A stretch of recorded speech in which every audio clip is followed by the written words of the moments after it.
अच्छा आकाश भाई, मैं देख रहा था आप इंडोनेशिया बहुत जाते हो, बार बार जाते हो, ऐसा वहाँ पे क्या जो आपको खींच लेता है? भाई इंडोनेशिया मुझे भी नहीं पता मैं कितनी बार गया हूँगा। शायद मेरी पहली ट्रिप भी वहीं से शुरू हुई थी, नहीं शायद उससे पहले थाईलैंड गया हूँगा।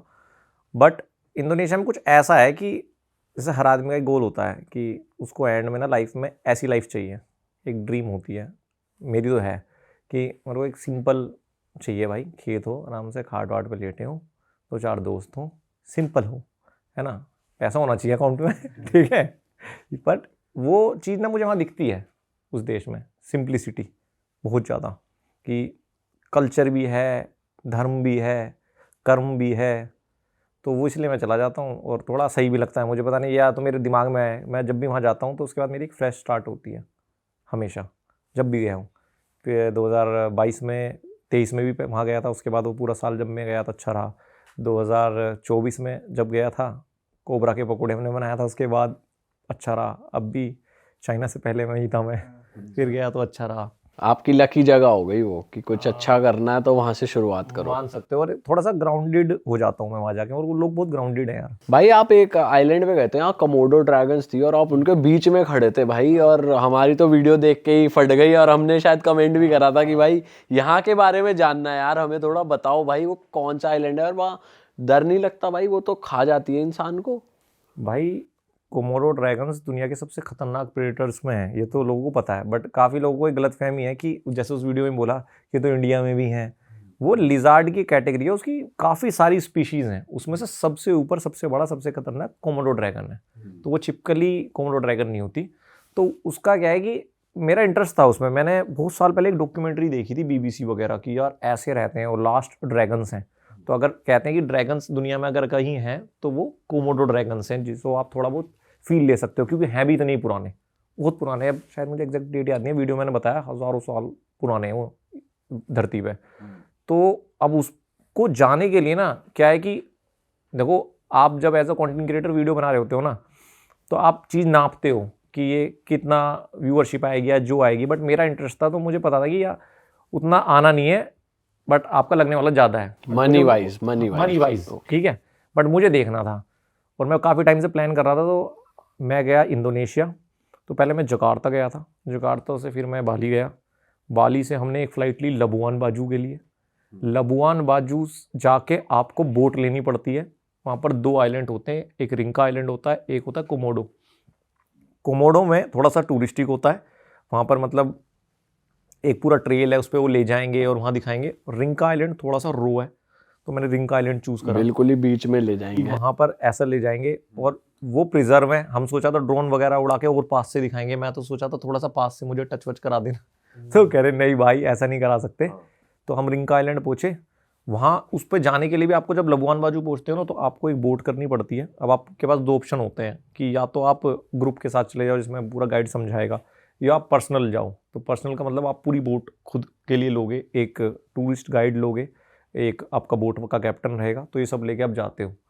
तो वहाँ पर जब भाई आप उस पार्क में घुसते हो ना, तो समझाते हैं पूरा कि भाई आपको ऐसे ऐसे करना है, ये भागना है तो कैसे करोगे, और हमारा बंदा रहेगा। तो वहाँ पर रेंजर्स होते हैं जो इनको संभालने के लिए प्रॉपर वो रहते हैं। अगर आप इनका वो देखोगे ना कि जो इनकी पूरी लाइफ साइकिल होती है, वो जैसे इनका नाम है वैसे ही होती है, ये एक दूसरे को खा जाते हैं भाई। अच्छा। हाँ, ये बहुत खतरनाक होते हैं, मतलब रियलिटी में भी। इनका क्या होता है कि जब ये पैदा होते हैं तो अंडे तक भी इनकी माँ थोड़े दिन रखती है, फिर वो छोड़ के चली जाती है, शायद महीने 2 महीने, अगर नवंबर के आसपास इनका सीजन होता है। उसके बाद इनको दूसरे कोमोडो ड्रैगन्स या जानवर खा जाते हैं। अगर ये अंडे से बाहर आ गए तो बाकी के कोमोडो और जितने भी जानवर हैं वो पीछे पड़ जाते हैं। फिर ये पेड़ पे चढ़ते हैं, क्योंकि इनकी ना जब ये छोटे होते हैं इनकी गंध बहुत स्ट्रॉन्ग होती है, तो जितने भी जानवर होते हैं उनके पीछे रहते हैं। तो पेड़ पे चढ़ जाते हैं आराम छोटे से? से जब पतले छोटे होते हैं, बड़े ड्रैगन्स नहीं चढ़ सकते। तो इसलिए खुद को बचाने के लिए ये पेड़ पे ही अपना 1-2 साल बिताते हैं, तब तक बचते बचाते हैं, अगर बच जाएं तो। फिर उसके बाद जो इतने साल बाद जो बचता है वो बनता है कोमोडो ड्रैगन। तो इनकी लाइफ साइकिल ऐसी होती है, बहुत हार्ड और बहुत खतरनाक होते हैं। इनके काटने से होता क्या है कि 2 तरीके से मारते हैं ये किसी को भी, अपने शिकार को। एक बार काट लेंगे तो जो खून को जमने की जो प्रक्रिया होती है वो बंद हो जाती है। इनके लार में ऐसा वायरस होता है, तो वो खून लगातार बहता रहता है, और जहाँ काटता है वहाँ पर इतने सारे करोड़ों बिलियन इन्फेक्शन हो जाते हैं कि वो सड़ जाता है। तो ये 2 मार मारता है अपने उनको, और ये खाते क्या हैं वहाँ पे? और एनिमल्स भी हैं उस जानवर आइलैंड खा जाते हैं, एक दूसरे को भी खा जाते हैं। और इनका अलग है कि इनको अगर जैसे फीमेल से मीटिंग करते हैं तो उसके लिए भी लड़ाई होती है आपस में। ये फीमेल से लड़ाई करते हैं और जब फीमेल हारती है तब मीटिंग होती है। अरे भाई साहब, भाई ये आप तो उनके इतने पास खड़े हुए थे, तो कौन से कंडीशन में वो अटैक करते हैं आपको वो सब समझाया उन्होंने कि अगर ऐसा कुछ हो जाता तो अटैक कर देंगे या कुछ? वो बोलते हैं कि अगर देखो ज़्यादा उनको खतरा महसूस होगा तो अटैक करेंगे। और खतरे की कंडीशंस क्या हैं? खतरे की कंडीशन है, आप ज़्यादा टच कर रहे हो और आंखों से आंखें एकदम उनकी तरफ थोड़ा सा नहीं देखते हैं उनको जरा। और वो जो है ना भाई, वो लगते आलसी से हैं बट जब वो उठ के भागते हैं ना तो बहुत तेज़ी से भागते हैं। इनका क्या होता है कि बॉडी में ना बहुत ज़्यादा हीट होती है क्योंकि बहुत मोटी चमड़ी होती है ना, तो इस वजह से ये आलस में पड़े रहते हैं अपनी बॉडी का टेम्परेचर मेंटेन करने के लिए। बट अगर इनको भागना पड़े तो ये 30 की स्पीड तक भाग सकते हैं। और इनके जो क्लोज होते हैं ना वो इतने हैवी होते हैं, अगर आपको ऐसे मार देंगे तो शायद 2 टुकड़ों में कर देंगे और पूरी हड्डी अलग कर देंगे। इतने बड़े बड़े होते हैं इनके। इस तरीके का जानवर है, बहुत खतरनाक है। बट जिस आइलैंड पे रहते हैं भाई वो बहुत जन्नत है।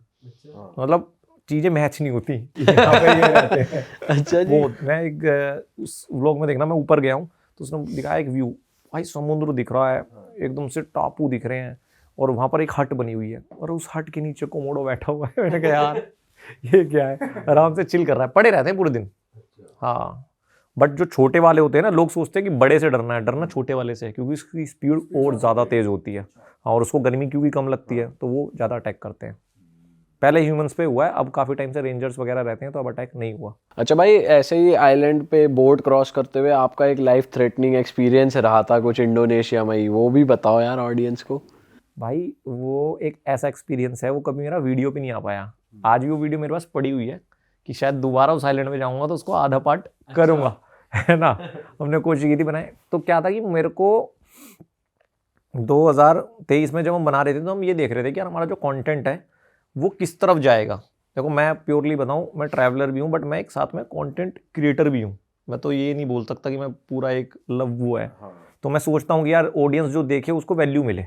तो उस टाइम हम ये देख रहे थे यार किस तरह का कंटेंट लोग पसंद करेंगे। तो हमने एक टॉपिक डिसाइड किया था कि 24 घंटे एक सुनसान आइलैंड पे, बट वो सुनसान आइलैंड वाकई में सुनसान होना चाहिए। ऐसे नहीं किसी भी आइलैंड पे चले गए झोड़ वोड़ में और आइलैंड बता दिया। तो वो हम ढूंढ रहे थे, यहाँ पर हमें मिला नहीं। तो मैं इंडोनेशिया में था, वो जो ताना तोराजा गाँव है जिसमें डेड बॉडीज़ रखते हैं, उस पर उसकी वीडियोस बनाने जा रहा था। तो हम मकासार में रुकते हैं, मकासार से रात को बस जाती है ताना तोराजा के लिए। तो रात में जब रुके हुए थे तो मेरी क्या आदत है, मैं गूगल मैप पे चीज़ें देखते रहता हूँ, आसपास कुछ यूनिक मार्केट मिल जाए, कुछ भी मिल जाए। तो वहाँ पर मुझे शहर से थोड़ा दूर आइलैंड दिख रहे थे, वो छोटे छोटे समुद्र के ऊपर। तो रैंडमली आपने सेलेक्ट कर लिया? हाँ, मतलब मैं बस शहर देख रहा था, फिर मैंने देखा ऐसे छोटे छोटे से आइलैंड है, क्योंकि इंडोनेशिया में टोटल 17,000 आइलैंड है। इंडोनेशिया पूरा आइलैंड की वो है। तो मुझे लगा यार ये तो ठीक है, मकासार भी है, ऐसा टूरिस्टिक प्लेस भी नहीं है, तो यहाँ पर जाके बनाएंगे तो सही रहेगा। अब मैंने जैसे एक आइलैंड चूज़ किया, गूगल मैप पे देखा, उसकी छोटी सी वो आ रही थी फोटो, एक की टावर लगा हुआ है उस पर। यार ये परफेक्ट स्पॉट है, बट अब इस पर जाए कैसे जाए। तो मैंने पता किया कि यहाँ पे एक जेटी है, उस पर जाते हैं, उससे बात करते हैं। तो मुझे लगा था बहुत आसान होगा यार, बोलेंगे ले जाएगा। मैं वहाँ पे गया तो मैंने कई लोगों से बात की, यार मुझे इस आइलैंड पे जाना है, इस पे जाना है। वो सब मना करने लगे, कह रहे कि वो सामने आइलैंड देख रहे हो वो है आइलैंड, इस पर एक्टिविटीज़ होती हैं, बार हैं। मैंने यार एक्टिविटीज़ नहीं करनी है हमें खुद सर्वाइव करना है किसी आइलैंड, एकांत आइलैंड से तो नहीं मान रहे थे। तो हम एक जगह ना रिक्शे से कहीं जा रहे थे, तो उस रिक्शे वाले ने मेरे से बोला कि आप कल क्या कर रहे हो। मैंने कुछ नहीं, कह रहा मेरे पास बोट भी है। तो मैंने बोला बोट है तो एक काम कर, मुझे इस आइलैंड पे जाना है।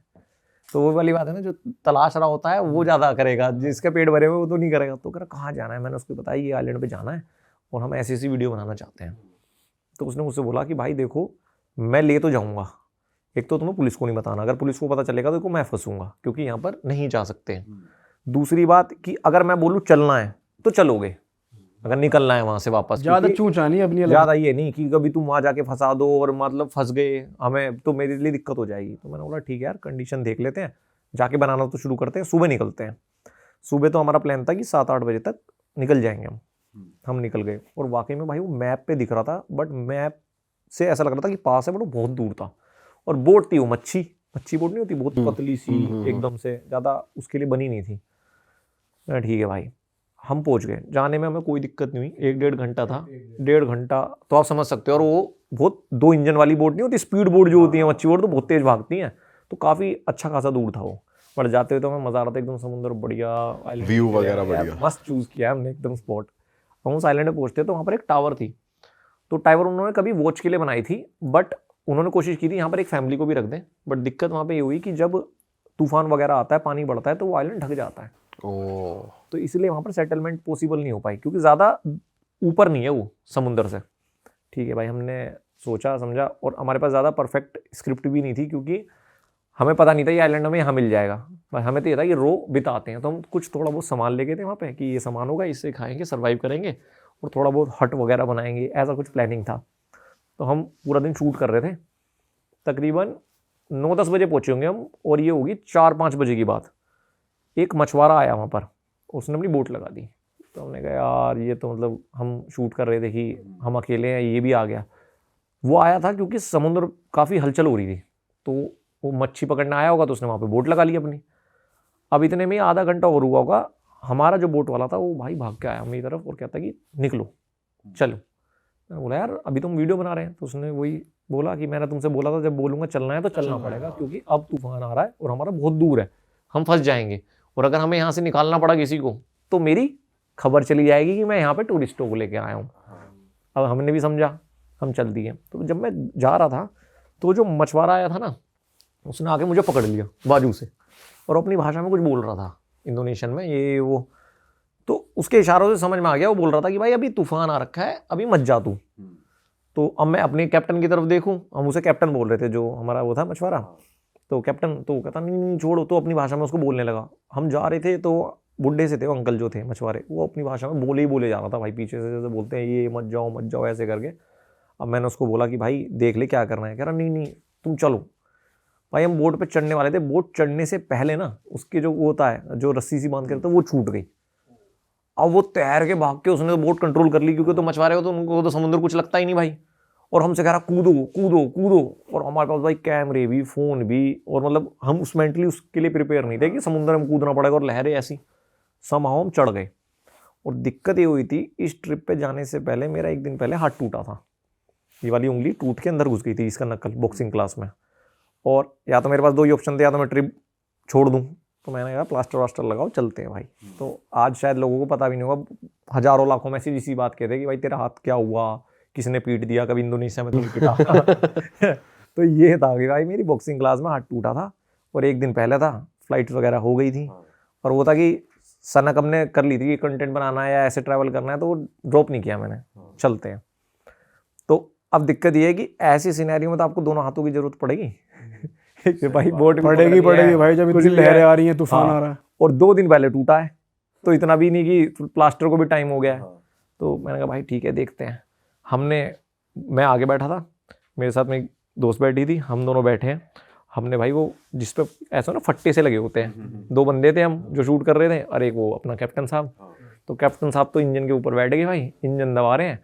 और वो बोट क्या होती है भाई, बहुत छोटी बोट है। शिप में भी क्या होता है कि जैसे रफ सी होता है ना, तो आपको लहरों के ऊपर चलानी है बोट, अगर कभी बचना है। कभी लहरें साइड में नहीं रखनी, ताकि वही चांस है आपका इकलौता, क्योंकि लहरों को ऊपर जाओगे तो बच जाओगे। लहरें अगर एक भी साइड में आई तो गए आप। तो भाई वो फुल स्पीड पे भगा रहा है। अब होता क्या है, बड़ी बोट को तो पता नहीं चलता, जो छोटी बोट है मच्छी बोट, वो तो कूदती है ना, लहरें थोड़ थोड़ थोड़ भाई। वो जैसे जैसे गिरे पानी हमारे ऊपर। भाई मैंने तो ऐसे पकड़ा हुआ है, उसने मेरे हाथ को इतना टाइट पकड़ा हुआ है, अब मैं बोल भी नहीं रहा कि मेरी नसें ही दब गई। क्योंकि वो भी क्या पकड़ेगी, और ये हाथ से मैं कुछ कर नहीं सकता। तो मैं कह रहा हूँ कैप्टन कैप्टन कैप्टन, तो भाई एकदम खुद के फेस से पता चल जाता है कि कैप्टन की खुद फट चुकी है भाई, कि फंस गए हैं। और कैमरे वैमरे भी गीले हो चुके होंगे जो। भाई वो तो हम देख ही नहीं रहे थे कि अब तो पहले खुद बचा लें, क्या होगा। हमने बैग वैग ऐसे बांध लिया पूरा। अब इतनी जल्दबाजी में थे कि हमने लाइफ जैकेट भी नहीं पहनी, ठीक है। और जब आए थे तब भी नहीं पहनी थी हमने। तो हमने सही बताऊं उससे पूछा भी नहीं था कि तेरे लाइफ जैकेट है भी कि नहीं है, क्योंकि सेफ ही लग रहा था। जब तक कुछ नहीं होता, जब तक नहीं पता चलता है। तो मैं उसको बोलता कैप्टन लाइफ जैकेट, तो बोलता आ गया भाई, आगे से निकाल लो। अब साला इतनी धाम में निकाले, तो निकाले कैसे। तो 5-10 मिनट तो हमने कर उका के भाई पैर से खींच ली वो कैची। जैसे हम लाइफ जैकेट लेके आए, लाइफ जैकेट में बटन ही नहीं। जो बटन होते हैं उसमें 2 तनी सी थी वो, और मतलब बुरी हालत में थी वो। नाड़ा बांध लिया, नाड़ा बांध लो भाई। तो हमने कैसे करके उसको समाऊ कर लिया भाई। अब दिक्कत ये हो रही है कि जैसे मैं मर्चेंट नेवी में रहा हूँ, मैंने शिप्स में ये देखा है कि इसमें ना रफ सी देखा जाता है कैसा है, तो वाइट हॉर्सेस से पहचानते हैं कि रफ सी कितना है। वाइट हॉर्सेस मतलब होता है कि ऐसी लहरें होती हैं जब वाइट वाइट दिखने लगता है ना, जब लहरें ऐसे फोल्ड होती है तो उसको कहते हैं वाइट हॉर्सेस दिख रहे हैं, रफ सी है। और मुझे तो वहाँ चारों तरफ वाइट हॉर्सेस दिख रहे हैं तो मैं बोल रहा हूँ बराबर में, अरे कुछ नहीं है तो नॉर्मल है यार, मुझे पता है, मैं नेवी में रहा हूँ, मुझे पता है यार, डर मत। पर मेरी खुद अंदर फट रही है कि भाई गिरा तो तेरा तो एक हाथ तो काम नहीं कर रहा और तैरना आता भी नहीं, ठीक है। तो मैंने ऐसे पकड़ा हुआ भाई, पूरा पानी आ रहा है। अब दिमाग में हमारी दिक्कत ये हो रही है कि जब वो लहर लग रही थी ना भाई, तो हम बार बार ना पीछे की तरफ हो जा रहे थे, इसलिए हमने इतना टाइट पकड़ा हुआ था। अब वो पानी पीछे से भी जा रहा था और कैप्टन तो बैठे थे भाई इंजन के ऊपर फुल दबा रहे हैं, तो हमें डर था कि एक लहर आएगी कैप्टन और को ही ले कैप्टन जाएगी जाएगा और जहाँ कैप्टन गया वहां टीम कहाँ टिकेगी। तो हम तो कहीं टिकेंगे, तो हमें अपने से ज्यादा कैप्टन की फिक्र दी और कैप्टन मैं बार बार बस हर ये मान लो मुझे भी नहीं पता मैंने कितनी बार कैप्टन कैप्टन बोला होगा, क्योंकि मेरे पे लहर टकराए मैं एकदम बोलूं कैप्टन कैप्टन तो बचे भाई। तो कैप्टन कहा ठीक है प्रेजेंट सर। हाँ मैं वो मतलब अपनी दे रहा था कि सही है सब। हमने एक आइलैंड देखा तो मैंने बोला भाई वहाँ लेके चल, गो देयर वो कह रहा नहीं वहाँ नहीं जा सकते, वहाँ पर और लहरें तेज हैं। तो ये ना भाई हमारे साथ 1-1.5 घंटे रहा है। मतलब मैं बता रहा हूँ ये शायद आपको कम लगे, बट जब आपकी जान पे होती है ना तो 2 मिनट भी आपकी जिंदगी में ना छप जाते हैं, एक सेकंड। तो 1.5 घंटा मुझे ना पक्का पता है। एक मोमेंट ऐसा आया था जब बहुत उस आइलैंड के बराबर से निकल रहे थे ना, तो वो आइलैंड के बराबर से लहरें और तेज हो जाती हैं क्योंकि वो टकराती हैं तो वो बहुत ज़्यादा हो जाता है। तो उसने मुझसे बोला, जो मेरे साथ मेरी दोस्त थी, कि भाई देखो अगर गिरेंगे ना तो खुद को बचाना, ठीक है, और जो जिंदगी रही मजा आया हाथ खड़े कर दिए, बढ़िया रहा। बस ये है कि कभी ऐसा ना हो लास्ट मैसेज हो, क्योंकि बहुत हालत बेकार थी यार, पूरे गीले हो गए, ऐसे हो रहे हैं, यूं हो रहे हैं, वो दिख रहा है लहरें कैसी हैं। और जितनी देर में हम आए थे 1.5 घंटे में, अब हम अपोजिट जा रहे हैं। हमें ये भी नहीं पता है साला तेल कितना भरवा के लाया है, कि ये सोच के आया हो कि ठीक है।